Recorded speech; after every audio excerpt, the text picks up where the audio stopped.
ரமலானை பொறுத்த வரைக்கும் நாம் இருக்கக்கூடிய இந்த காலநிலை, இந்த ரமலானுடைய இந்த சூழ்நிலை எல்லாவற்றையும் நீங்கள் பார்த்தீங்க அப்படி என்று சொன்னால் ஒரு பதட்டமான, ஒரு சிக்கலான ஒரு சூழ்நிலையில் நிம்மதியாக சிறப்பாக வணங்குவதற்கான ஒரு அமைப்பில் நாங்கள் என்ன செய்திருக்கிறோம், இருந்து கொண்டிருக்கிறோம். இதுக்கு குர்ஆனும் ஹதீஸும் சொல்லக்கூடிய வார்த்தை அம்ன், பாதுகாப்பு, நிம்மதி, சந்தோஷம், மகிழ்ச்சி.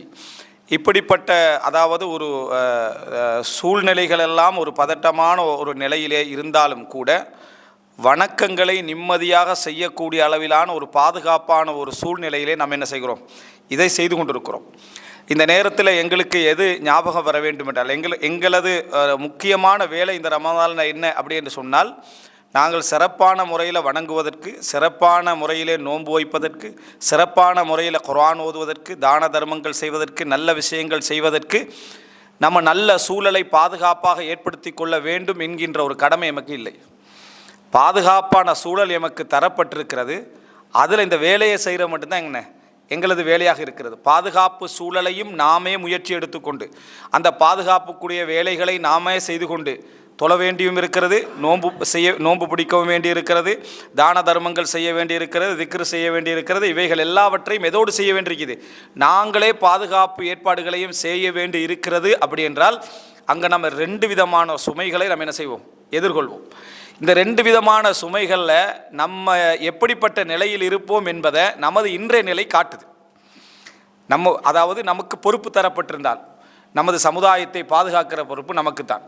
நமது சமுதாயத்தை பாதுகாப்பான சூழ்நிலைக்கு நம்ம ஏற்பாடு செய்ய வேண்டிய பொறுப்பு நமக்குத்தான். நமது பள்ளிகளை பாதுகாக்க வேண்டிய பொறுப்பு நமக்குத்தான் என்று எல்லா பாதுகாப்புகளை நாங்களே ஏற்பாடு செய்து கொண்டு எங்களோட குடும்பத்தை, எங்களது பொருளாதாரத்தை, எங்களது அதாவது இந்த வளங்களை எல்லாவற்றையும் நிம்மதியெல்லாம் நம்மளே பாதுகாக்க வேண்டியிருக்குது. அதோடு நம்ம இரவு தொழ வேண்டியிருக்கு, நோன்பு வைக்க வேண்டியிருக்குது, குர்ஆன் ஓத வேண்டியிருக்கேன்னா நமது நிலை எப்படி இருக்கும் என்பதை நமது இப்போது நிலை காட்டுது. அது என்ன அப்படின்னா, அந்த முதலாவது ஏற்பாடு செய்ய வேண்டிய எந்த விஷயமும் எங்கள்கிட்ட இல்லை. அல்லாஹு தாலா சில மக்களை வைத்து அந்த பாதுகாப்பை எங்களுக்கு என்ன செஞ்சுக்கிறான், அல்லாஹு தாலா தந்திருக்கிறான். அப்படி இருந்து நமது வணக்க வழிபாடுகளுடைய நிலை எப்படின்னு பாருங்கள். அப்படி இருந்தும் நமது வணக்க வழிபாடுகளுடைய நிலை எப்படின்னு நீங்கள் பார்த்தீங்க அப்படி என்று சொன்னால் நமது நிலையை நம்ம என்ன செய்யலாம், புரிந்து கொள்ளலாம். இமாம் மாலிக் ரஹிமஹுல்லா அவர்களிடத்தில் ஹாரூன் ரஷீத் ரஹிமஹுல்லா ஒரு கேள்வி கேட்பாங்க. எப்படி அபூபக்கர் உமர் ரலியல்லாஹு அன்ஹு அவர்களுடைய மன்சிலத், அந்தஸ்து ரசூலுல்லாஹி ஸல்லல்லாஹு அலைஹி வஸல்லம் அவர்களுடைய விஷயத்தில் எப்படி இருந்தது, எந்த அளவில் அவங்க ரசூல் ஸல்லல்லாஹு அலைஹி விஷயத்தில் அந்தஸ்து உள்ளவங்களாக இருந்தாங்க அப்படின்னு சொல்லி. அப்போது இமாம் மாலிக் ஒரு பதில் சொல்லுவார். ரசூலுல்லாஹி ஸல்லல்லாஹு அலைஹி வஸல்லம் கபருடைய விஷயத்தில் அவர்கள் எவ்வளோ நெருக்கமாக இருக்கிறார்களோ அந்த அளவுக்கு தான் வாழ்க்கையில் அவர்கள் நெருக்கமாக இருந்தார்கள் அப்படின்வாங்க. இன்றைக்கி நீங்கள் ரசூல் ஸல்லல்லாஹு அலைஹி வஸல்லம் ஒரு கபருக்கு நெருக்கமான 2 கபர்களாக நம்ம யாரை பார்க்குறோம், அபூபக்கர் உமர் ரலியல்லாஹு அன்ஹுமா. இதுதான் அவங்களோட வாழ்க்கையாக என்ன செஞ்சது இருந்தது என்று சொல்லி இறப்புக்கு பின்னால் உள்ள அடையாளத்தை அவர்களது வாழ்க்கையில் உள்ள அடையாளமாக இமாம் மாலிக் ரஹிமஹுல்லா அவர்கள் என்ன செய்கிறாங்க, காட்டுறாங்க. அதே போல் நம்ம பார்க்குறோம், அதாவது 4வது 5வது வரியில் இருக்கக்கூடிய வசதி படைத்த இருவர் பேசிக்கொள்கிறாங்க. என்ன பேசிக்கொள்கிறாங்க அப்படின்னா, முன்சஃபை பாருங்கன்றாங்க. முன்சஃபில் யார் அதிகமாக இருக்கிறார்கள், நெருக்கமாக யார் அதிகமாக இருக்கிறார்கள், மார்க்கத்தை அதாவது இந்த தொழில் செய்யக்கூடியவர்கள், கஷ்டப்படக்கூடியவர்கள், உழைக்கக்கூடியவர்கள் முன்சஃபில் என்ன செய்கிறாங்க, அதிகமானவங்களாக இருக்கிறாங்க. பின்சஃபில் பார்த்தீங்கன்னு சொன்னால் வசதி படைத்தவர்கள் மற்றவங்க பின்சஃபில் இருக்கிறாங்க. இதுதான் நாளை மறுமையில் அல்லாஹ்வுக்கு முன்னால் எங்களுடைய தர்த்தீபும். இதுதான் நாளை மறுமையில் அல்லாஹ்வுக்கு முன்னால் எங்களோட தர்த்தீபும் இதுதான். எவர்கள் இன்றைக்கு என்ன சாபிகூன், யார் இங்கே முந்துறாங்களோ அவர்கள் அங்கேயும் என்ன செய்வாங்க, முந்துரும். இது என்ன ஆதாரம் என்றால், ஒருவர் எப்படி இருப்பார், ஒரு அம்சம் வந்தால், ஒரு சோதனை வந்தால், ஒரு பிரச்சனை வந்தால் ஒருவர் எப்படி இருப்பார் என்பதற்கு அவரது நிகழ்காலம் ஆதாரம், அவருடைய கடந்த காலம் ஆதாரம் என்பதை நம்ம புரிஞ்சு கொள்கிறோம். ஆனால் எங்களுடைய மனசு எப்படி அதை தூண்டி வைத்திருக்கிறது என்றால், நீ எதிர்காலம் வருகிற நேரத்தில் நீ ஒரு சஹாபியாக இருப்பாய், நீ எதிர்காலம் வருகிற நேரத்தில் நீ ஒரு மிகப்பெரிய ஒரு வணக்கசாலியாக இருப்பாய், நீ எதிர்காலம் வர நேரத்தில் நீங்கள் மிகப்பெரிய ஒரு போராளியாக இருப்பாய். நீ அப்படி இருப்பாயா இல்லையா என்பதை நீ எப்படி இருக்கிறாய் இப்போன்றதை பார்த்துக்க. இந்த இப்போ எடுத்து பார்த்தீங்க என்று சொன்னால் அவருடைய சிந்தனைகள்லாம் எப்படி இருக்குமெண்டா, சோர்வாக, ஒரு ரக்காத்துக்கு எழும்புறது கூட வைதா காமு இல்ல ஸலாத்தி காமு குசாலா, தொழுகைக்காக கடமையான தொழுகைகளுக்கு அவர்கள் எழுந்திருந்தால் கூட சோம்பேறியர்களாகத்தான் என்ன செய்வாங்க, எழுந்து நிற்பார்கள். அல்லதீனஹும் அன் ஸலாத்திஹிம் சாஹூன், தொழுகையில் அவர்கள் பொடுபோக்காக என்ன செய்வார்கள், இருப்பார்கள். அப்போது இந்த மாதிரியான எமது நிலை எது இருக்கிறதோ, ஒவ்வொரு விஷயத்திலும் நம்ம என்னென்ன நிலையில் இருக்கிறோமோ அது ஒரு ஆதாரம், எமது எதிர்காலம் எப்படி இருக்கும் என்பதற்கான ஒரு ஆதாரம். அதாவது இவ்வளோ ரஹா வசதிகளோடு, இவ்வளவு பாதுகாப்போடு, ஒரு பிரச்சனையான சூழ்நிலையில் கூட நிம்மதியான மனோநிலையில், விளக்கமான மனோநிலையில் நமக்கு வணக்கம் செலுத்துவதற்கான வாய்ப்பு நமக்கு இந்த ரமலான் என்ன செய்து கிடைத்திருக்கிறது என்றால், அந்த ரமலானில் எமது நிலை இது என்றால், பாதுகாப்பற்ற சூழ்நிலை வந்தால் எமது நிலை எப்படி இருக்கும் என்பதற்கு இது ஒரு ஆதாரம். நாமளே அந்த வேலையை செய்ய வேண்டி இருக்கும் என்ற நிலை வந்துட்டு வைங்களேன், நாங்கள் அடுத்த தரம் அந்த இடத்துல நம்ம என்ன செஞ்சுருவோம், அதாவது காணாமல் போய்விடுவோம் என்பதை நம்ம புரிந்து கொள்ள வேண்டும். சஹாபாக்களுக்கு அல்லாஹ் ரப்புல் ஆலமீன் குர்ஆனில் அடிக்கடி சொல்லக்கூடிய ஒரு வார்த்தையை பார்க்கலாம். நாங்கள் நபித்தோழர்களை எமக்கு முன்மாதிரிகளாக எடுத்து வச்சுக்கிறோம். எல்லா விஷயத்திலையும், வீரத்தில், வணக்க வழிபாடில், நேர்மையில், அஹ்லாக்கில், எல்லாவற்றிலையும் முன்மாதிரியாக எடுத்து வச்சுக்கிறோம். ஆனால் அந்த நபித்தோழர்களை பார்த்து அடிக்கடி அல்லாஹ் தஆலா ஒரு வார்த்தை சொல்லுவான்.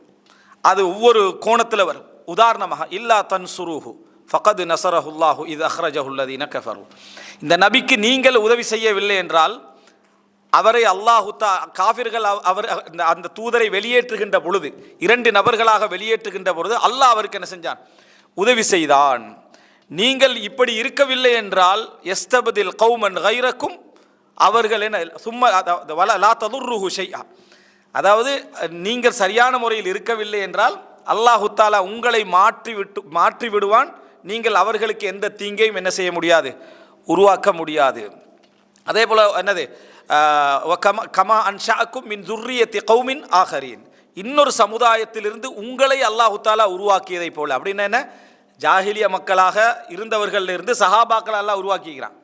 நீங்கள் புறக்கணிச்சிங்கண்டா எப்படி ஜாகிலிய மக்கள்லேருந்து அல்லாஹு தஆலா சஹாபாக்களை உருவாக்கினானோ, இன்னும் கிட்ட மக்கள்லேருந்து அல்லாஹ் நல்ல மக்களை கொண்டு வந்து என்ன செய்வான், சேர்ப்பான்னு அல்லாஹு தஆலா சொல்வதை நீங்கள் என்ன செய்யலாம் பார்க்கலாம். அப்போ உயர்ந்த தரமாக இருக்கக்கூடிய நபித்தோழர்களை பார்த்து அல்லாஹ் ஏன் அப்படி சொல்கிறான்டா, இது நிறைய நடக்கும்.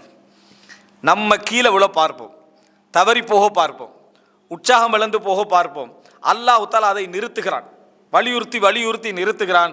நீங்கள் சோர்வாக உங்களிடத்தில் இன்னொரு சமுதாயத்தை அல்லாஹு தஆலா என்ன செய்வான், கொண்டு வருவான். உங்களுக்கு கிடைச்ச நியாமத்தை அல்லாஹு தஆலா அவர்களுக்கு கொடுத்து சும்மலா யகூனு அம்சாலக்கும், அவர்கள் உங்களை போன்று என்ன செய்ய மாட்டார்கள், இருக்க மாட்டார்கள் என்று அல்லாஹு தஆலா சொல்லுகிறான். இது முதலாவது நுக்தா.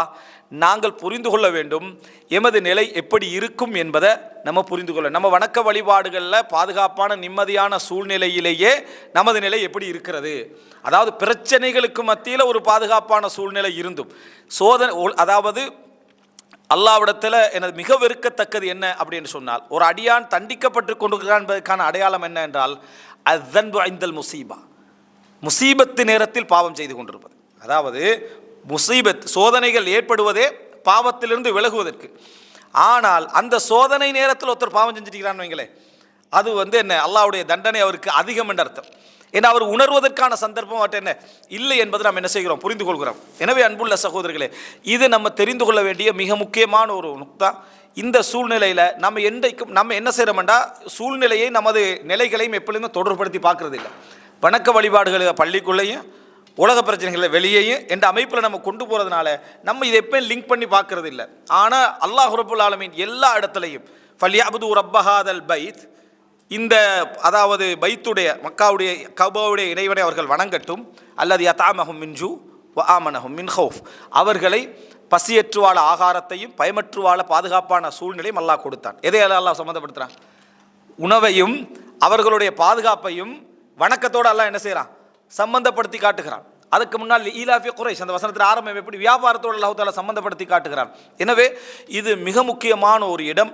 நாங்கள் எந்த நிலையில் இருக்கிறோம் என்பது, இது போன்ற சூழ்நிலை நேரடியாக நமக்கு வந்தால் நம்ம எப்படி இருப்போம் என்பதற்கான ஒரு ஆதாரம் அல்லாஹ் ரப்புல் ஆலமீன் சொல்லி காட்டுகிறான். என்ன, அவலா யரவுன அன்னஹும் யுஃப்தனூன ஃபி குல்லி ஆமின் மர்ரத்தைன், ஒவ்வொரு வருடங்களிலும் அவர்கள் 2 முறை மர்ரத்தைன், ஒரு முறை அல்லது 2 முறை சோதிக்கப்படுவதை அவர்கள் அவதானிக்கவில்லையா, பின்னரும் அவர்கள் தௌபா செய்யாமல் இருக்கிறார்களே என்று அல்லாஹ் தஆலா கேட்கிறான்.